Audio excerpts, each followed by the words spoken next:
doutrina, tudo isso não te compromete. A multidão está ali, maravilhada com a sã doutrina, e ela consegue distinguir, inclusive Jesus, dos outros mestres. Ela chega a dizer, porque ele as ensinava como quem tem autoridade e não como os escribas. Se admirar da palavra de Jesus não é suficiente, você precisa se comprometer com ele. Jonas, o que está faltando? A segunda e última parte da nossa reflexão, que tem a ver com o desfecho do Sermão da Montanha. Ele começa falando das bem-aventuranças. Aqui tem exemplo de uma, né? Bem-aventurado ou felizes são os que planteiam, não é? Porque serão consolados, Mateus 5,5. Felizes, alegres, a alegria daqueles que vão viver contrassensos. Mas dali a pouco, o Sermão da Montanha, que começa com felizes, termina com uma última advertência, com essa advertência que a gente vai terminar, os versículos 24 a 27. Termina dizendo que todo aquele, pois, que ouve estas minhas palavras e as pratica, será comparado a um homem prudente, que construiu sua casa sobre a rocha. A casa diz tanto sobre a gente, não é? A casa fala. Sua casa diz quem você é. Essas casas todas, essas construções todas, dizem quem nós somos. Dizem que as pessoas que viveram são. Dizem por que nós estamos aqui admirados com elas. As casas falam.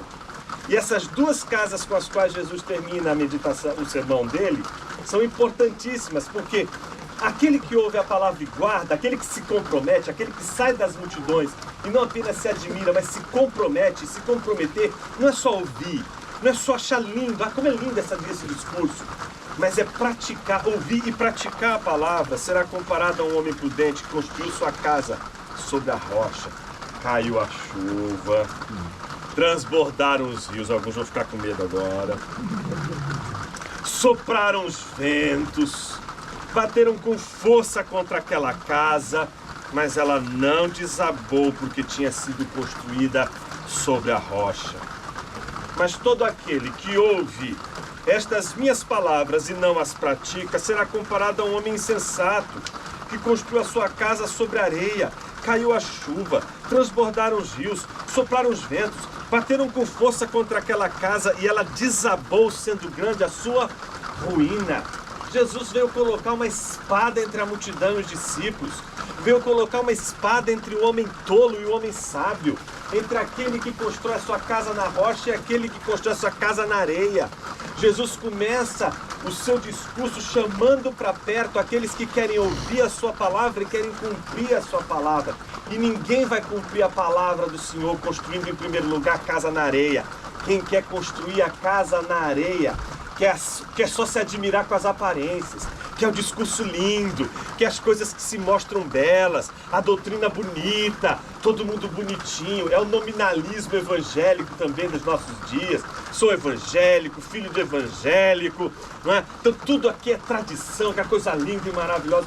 A casa construída na areia, ela vai aguentar apenas até a primeira tempestade. A primeira tempestade faz ela ruir, sabe por quê? O reino de Deus se constrói, não é com a casa, se constrói, em primeiro lugar, com fundamento. É preciso desaparecer primeiro, é preciso você sumir, você tem que cavar e desaparecer. As pessoas não vão ver sua casa, vão ver você só cavando. Enquanto você ficar preocupado com a casa, você não vai cavar, você não vai se preocupar em sumir cavando, você vai querer mostrar a casa logo pronta. E você vai correr, porque você é ansioso, você está preocupado com as coisas dessa vida, você quer casa, quer tudo pronto, tem que ser até agora, pronto, acabou.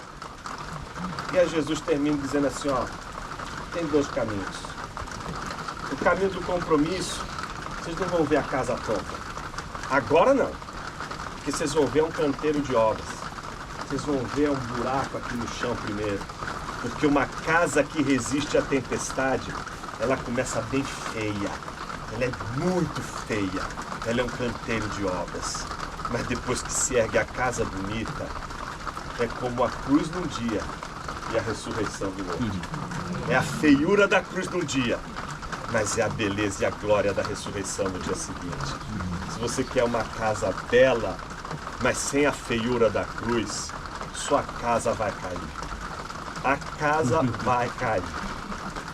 Mas se a sua casa tiver rocha, tiver fundamento, aí a tua casa não vai ter só a feiura da cruz, mas vai ter a beleza da ressurreição. É por isso que esse sermão é tão bonito, porque ele coloca uma espada no meio do nosso caminho. E a partir dessa espada você não consegue mais ficar em cima do muro.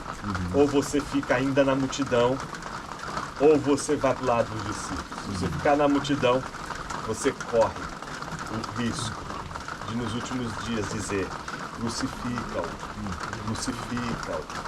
Se você pular para o lado de cá, você pode correr o risco de ouvir os outros dizerem a você: crucifica ele estava junto com o mestre. Aquele que ouvir a palavra do Senhor e praticar, não temerá a morte, porque terá a vida eterna.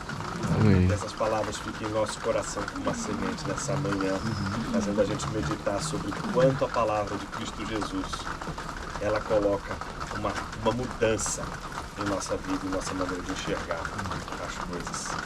Amém, meus irmãos? Amém. Vou pedir aqui para o Fernando aqui do lado hoje, pedir para o pastor Fernando nos dirigir